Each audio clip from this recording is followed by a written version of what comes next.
welcome back to my channel. So today I am actually flying out to Europe, literally today, which is why I don't have any makeup on. I just did not have the time to put any makeup on at all, but I did need to find the time to film this video because I want to have a mystery Monday for while I'm overseas. I don't want to leave you guys waiting for that long. This case is going to have you guys on the edge of your seats. You are going to be so shocked and so frustrated. So let's just go ahead and get into it. Today's case, we're going to be talking about the disappearance of Monique Daniels, and she was born in 1977 in Moore, Oklahoma. There wasn't actually any records of when exactly she was born, but she disappeared on the 2nd of June in 1992.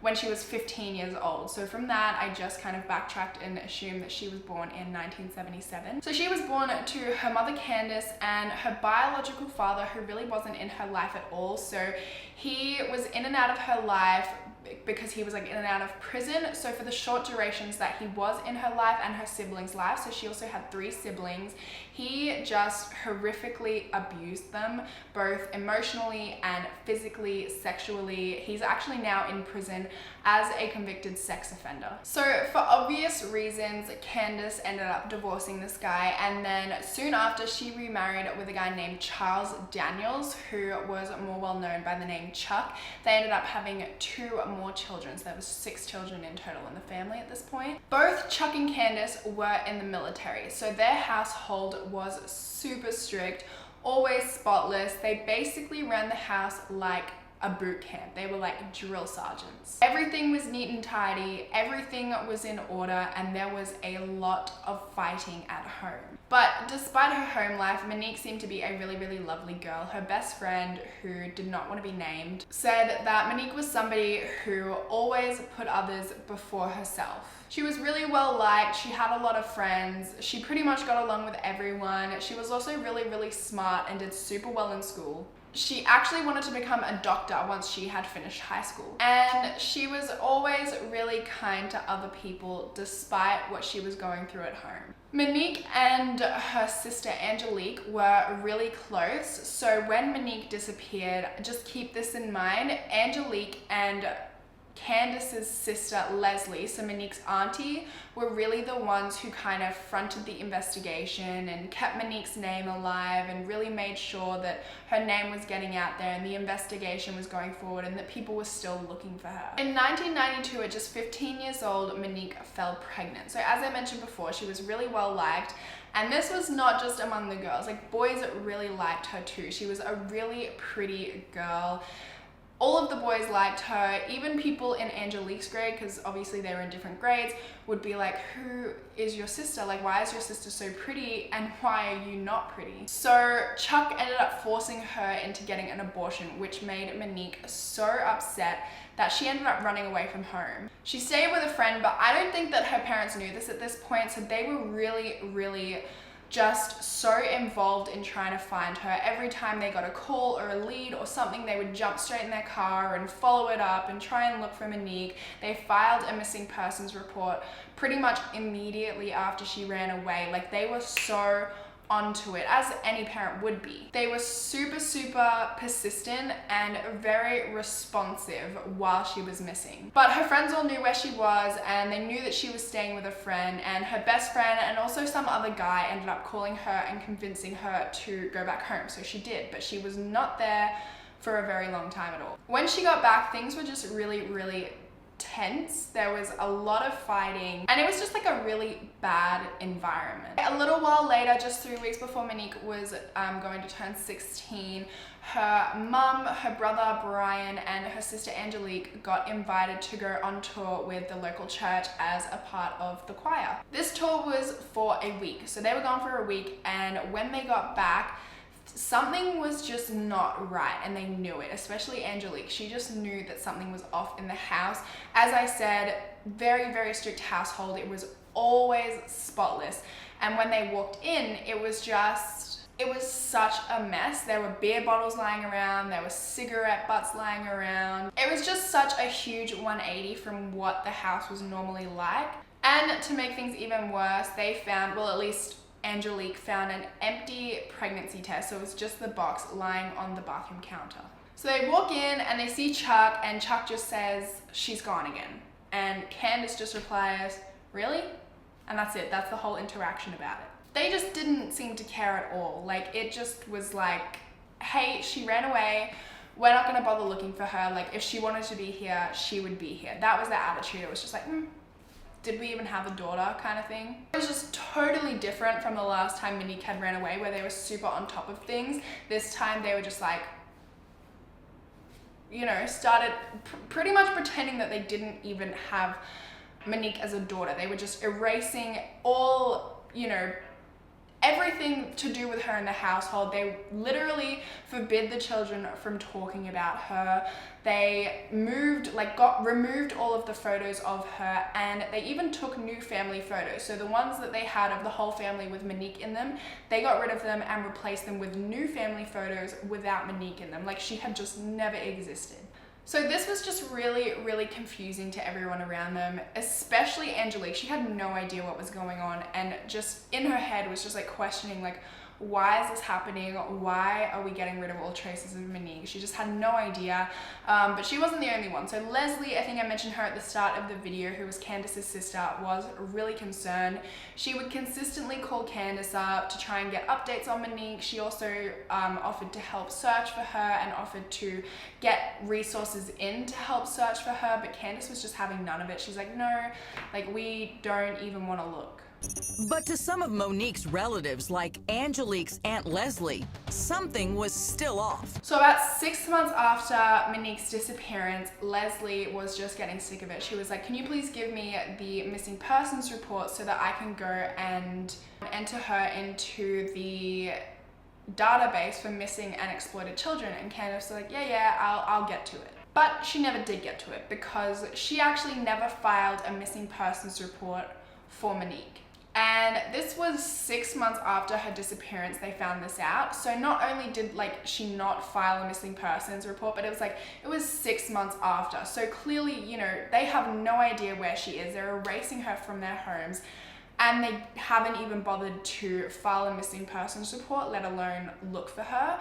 It's just really shady. Candace was the one who admitted that she never filed a missing persons report, and she basically just said it was because she had run away before, so they just assumed that she had run away again. I mean, like, either way, your kid is only 15, so whether or not she had run away before and you just thought she had run away again, I just think there's absolutely no excuse to not file a missing persons report or not look for her. I mean, she's 15, she doesn't have money. She could be getting in with the wrong crowds to try and fund herself. She could be living on the streets. Something really bad could be happening to her, and she could just be in totally the wrong situation. So whether or not you had thought that she had just ran away, honestly, there's just no excuse to me. So to Leslie, just like to me, this was totally unacceptable. So she decided to take matters into her own hands at this point and called the Moore police. This is finally when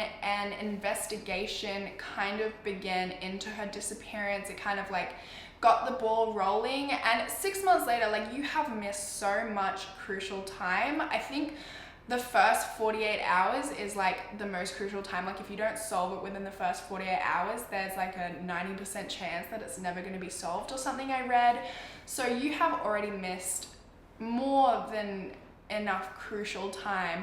They could have, looked at the house and gotten evidence from the house if they had known sooner, or looked around the neighborhood, or looked where Monique had gone last time she had run away. So many things could have happened, but 6 months later, it's just not off to a promising start. Not long after this information came out, after Candace had admitted to not filing a missing persons report, she gets a call. And this call is from Monique, and immediately after, the day she got the call from Monique, she called her entire relatives, sat all of her family down and told them Monique's fine, she just called me. Then a week later after the call, Candace gets a letter, and this is also from Monique from Dallas, and it basically says, hey, I'm fine, I am married now, I have a kid named Chelsea, I'm living in Alaska, but for my husband's work we have to move all around the country, which is basically why the letter was coming from Dallas. She just said that the reason she was writing was to drop a line, let everyone know she was fine, and that was it. She wasn't going to come home, nothing like that, just wanted to let everyone know she was fine. The family really soon after received another letter from Monique, and Chuck and Candace were just like, amazing, she's alive, that's all we need to know, like everyone stop investigating, like she's cool.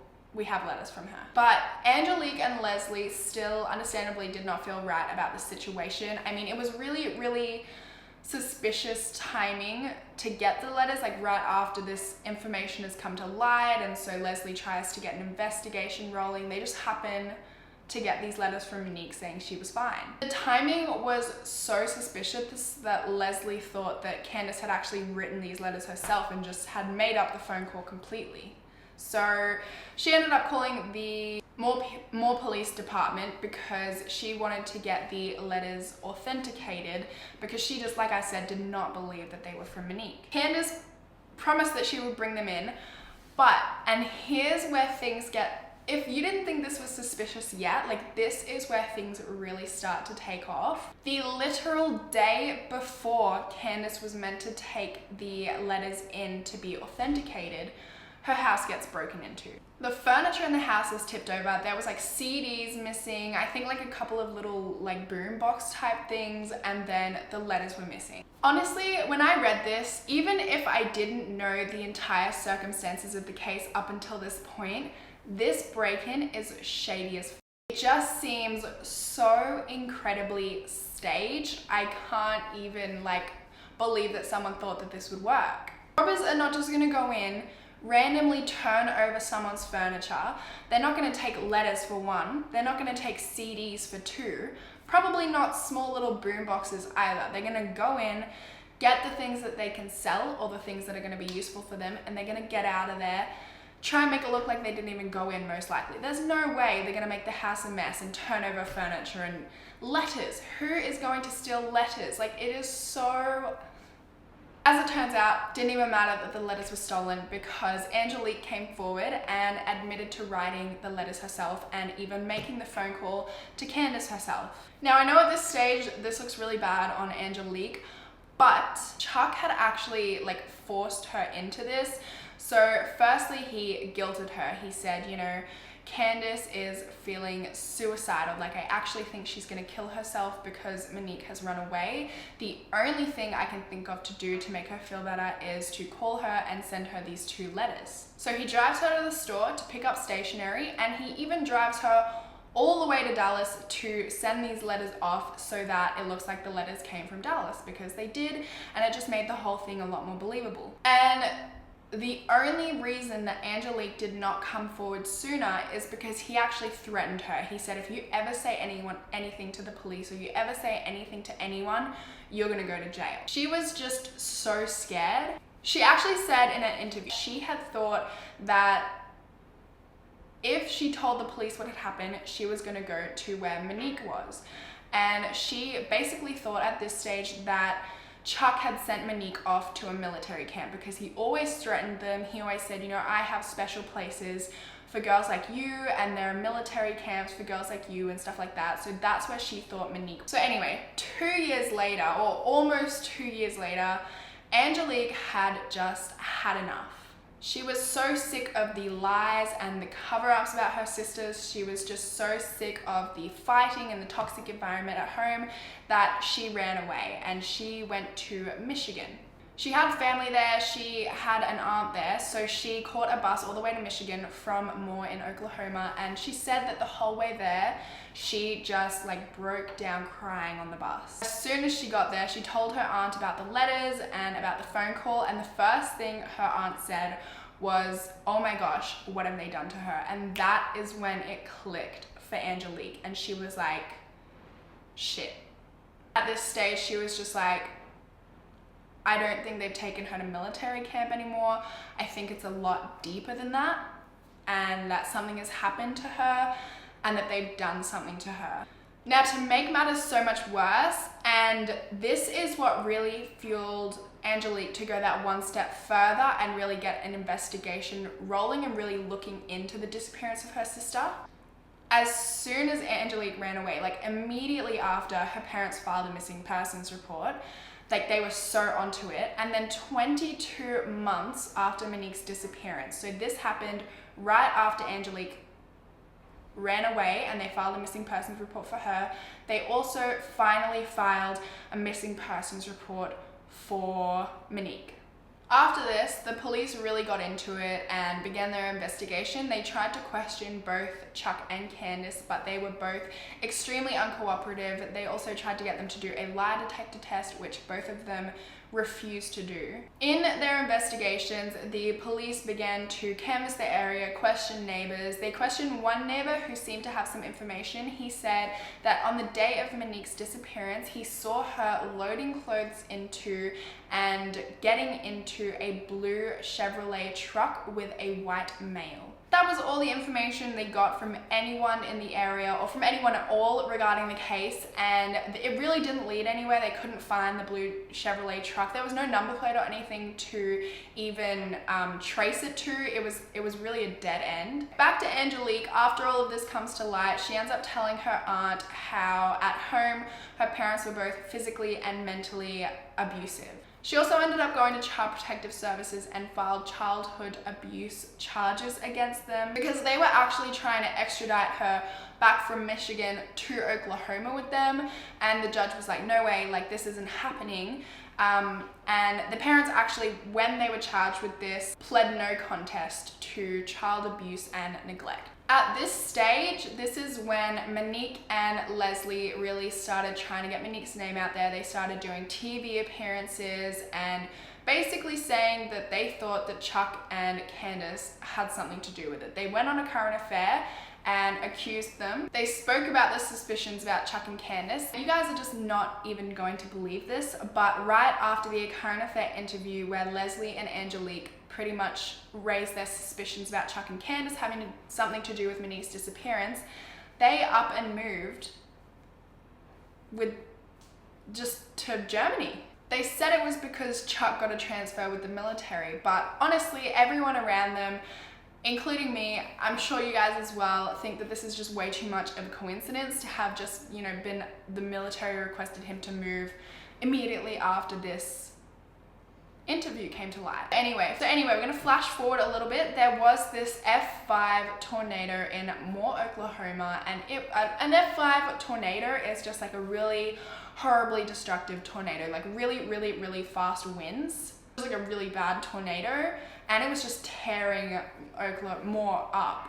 Angelique was watching all about it on TV, and as she was doing so, she actually got a call from Andrew. So she answers the phone and Andrew just goes, she wasn't talking. And Angelique is like, what do you mean? Who wasn't talking? What are you talking about? And he goes, Ange, I was there and she wasn't talking. Immediately she knew that he was talking about Monique, so she just asked him what happened and just let him speak and just listened. He said that while they were away, or the day that they had left for choir camp, Brian, Angelique, and Candace, that Monique and Chuck were fighting, which was not out of the ordinary. They did fight pretty much almost every day, apparently. But he said that Chuck had gathered all of the boys for a random, spontaneous fishing trip, and that before they went, all of the boys had to go and say goodbye to Monique. So they all went like single file to her room. Andrew was at the front, the other two younger boys were at the back, and her door was kind of like cracked open a little. Chuck was like, absolutely under no circumstances can you go into the room. You just have to say goodbye to her from the door. So from that small gap in the room, Andrew could see just like her legs. She was sitting like propped up against her bed. She had her legs crossed and she was very, very still. And she didn't say anything. When they said goodbye to her, she didn't respond. She didn't move.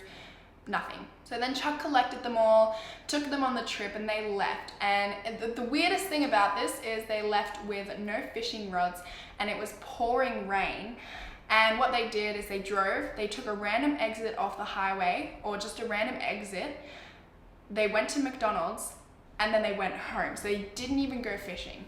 And that is not even the weirdest part of this whole thing. So when they got home, Chuck left all of the boys in the car, in the garage for over an hour, didn't let them out, told them they couldn't get out. And as soon as he comes back to let them out, Andrew was just like busting for the toilet because his dad just locked them in a car for over an hour. So he runs into the bathroom and he just said he got the most eerie feeling while he was in the bathroom. He was so genuinely scared. He said he felt like he wasn't alone. There was a bathtub in the bathroom and the curtains were closed, which they were normally open, and he just had this really strong feeling like he wasn't alone and thought that Monique was in this bathtub. And I know this is gonna sound so weird, but I kind of know the feeling that he's talking about. Like when I read this, I just completely imagined myself like in a room and you can just tell that someone's in the bathtub. Like I've had that feeling, not necessarily in the same situation as him,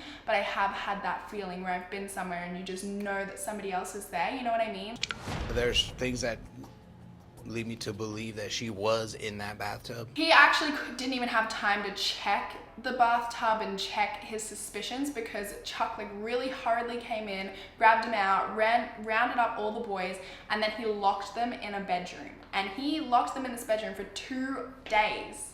He said he was going to look for Monique and that he would be back, and then he just didn't come back for 2 days. So after this 2 days, when Chuck finally came back, he grabbed one of the younger sons. I believe it was actually Andrew that he took, because Andrew remembers, he doesn't remember much at this point, but he remembers being in his dad's truck and they were driving and he looked in the back and he saw an oil drum. Barely remembers anything else. He doesn't remember where they went or what they did. He just distinctly remembers being in this truck and there was an oil drum in the bed of the truck. And at this point, like after he told Angelique, Angelique was just like, you know, he killed her, he stuffed her into this oil drum, and then he disposed of the body. This whole thing just screams that Chuck had something to do with her disappearance. Like I just cannot believe it, and I feel so incredibly sorry for Monique and the fact that nothing was done sooner, because I definitely feel like after how shady all of this is,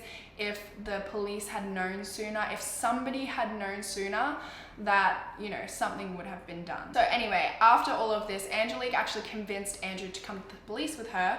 He told them the story and the police ended up digging up the whole backyard of the Moore's old family home, but they didn't find anything, which leaves this case as a missing persons case. But I honestly just do not believe, after everything that I've read, that Monique is still alive, unfortunately. I thought I would mention a few other things about this case. So after all of this, Chuck and Candace were questioned again, and they basically said that Angelique was a terrible kid.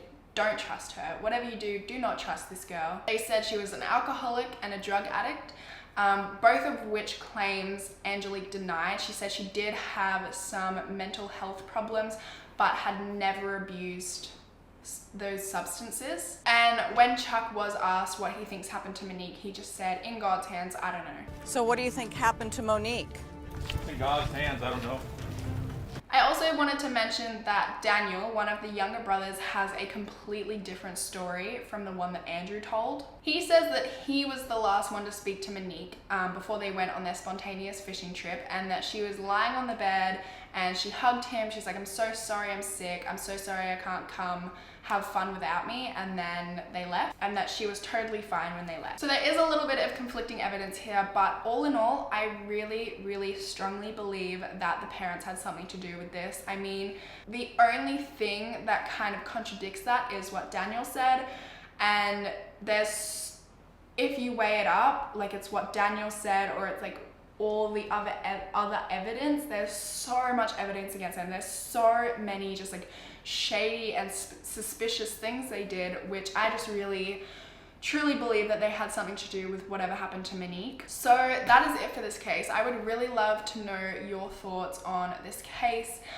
If you have any theories, any information that I forgot to include, I would also love for you to let me know any cases you would like to see in my next video, and hopefully I will see you guys in my next one. Bye!